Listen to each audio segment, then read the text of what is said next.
All right, let's dive right in. In the whole story of the end times, there's this incredible moment when heaven gets sealed off, made perfect and pure forever.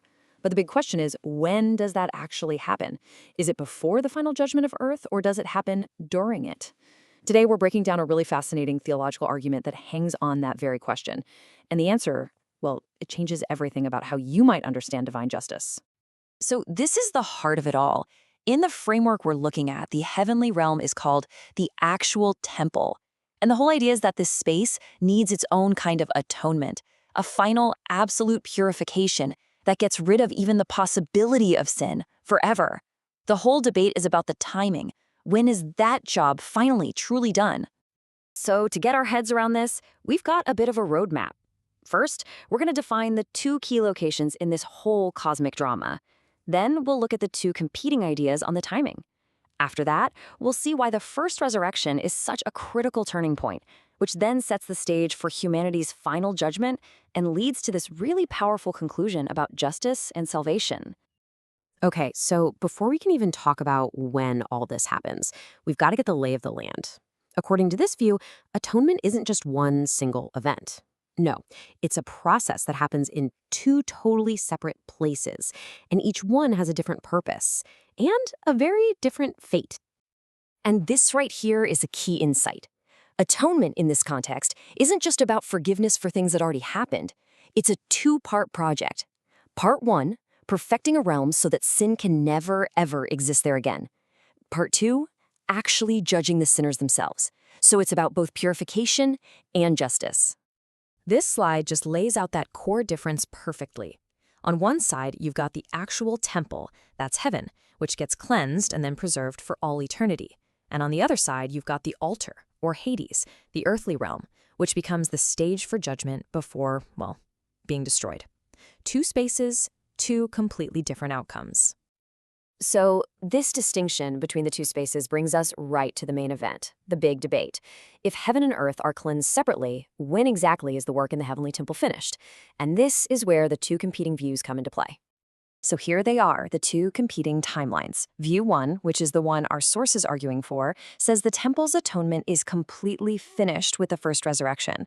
This means those 7 plagues that come next are purely for the judgment of Hades, of earth.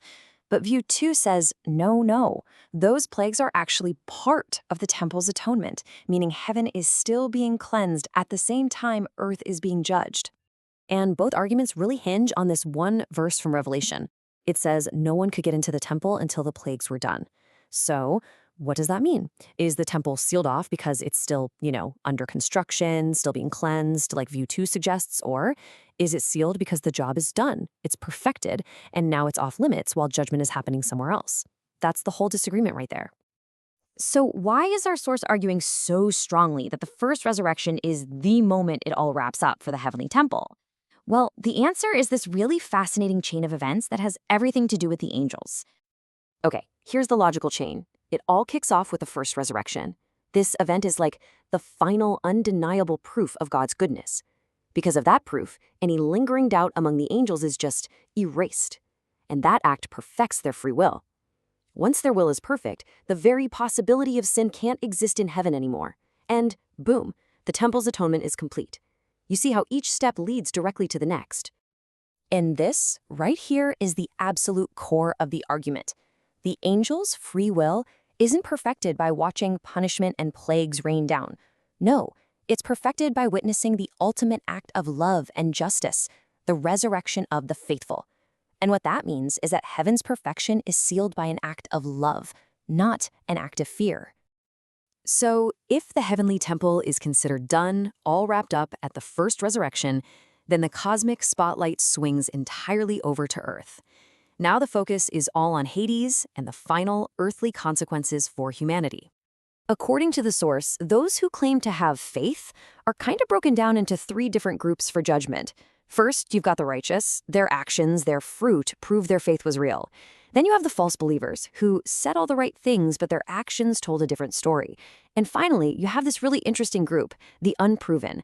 They claimed faith, but died before their commitment could really be tested through their actions. So how does this judgment on earth, what the source calls the atonement of Hades, actually go down? while the argument lays out a very specific step-by-step sequence of events. Let's just walk through this final timeline. It all starts with the 7 plagues being poured out on the earth. Then Jesus returns, and the old world is destroyed by fire. After that, Satan himself is bound, locked away in the abyss. That leads to the great white throne, where the wicked are all formally judged. From there, the sequence just escalates. First, Satan is thrown into the lake of fire, and then the wicked are resurrected for their final judgment and cast in. And finally, in the ultimate act of purification, death and Hades themselves are thrown into the lake of fire, bringing a total absolute end to the old order. So we've seen these 2 parallel timelines, right? One for heaven, one for Hades. Let's pull them together for the big takeaway. What is the ultimate result of this whole dual process of atonement? You know, this single sentence from the source really says it all. Atonement isn't just one thing. It's a dual process with a dual fate. For the heavenly realm, atonement means purification and eternal preservation. But for the earthly realm, it means purification through complete and final destruction. And this leaves us with a final, really powerful question to chew on. If the ultimate act of setting everything right involves both meticulously preserving one place and utterly destroying another, what does that really say about the fundamental nature of divine justice? This framework presents it as something that's both creative and destructive, something that saves and also annihilates. It's a challenging idea to think about. Thanks for joining us on The Explainer.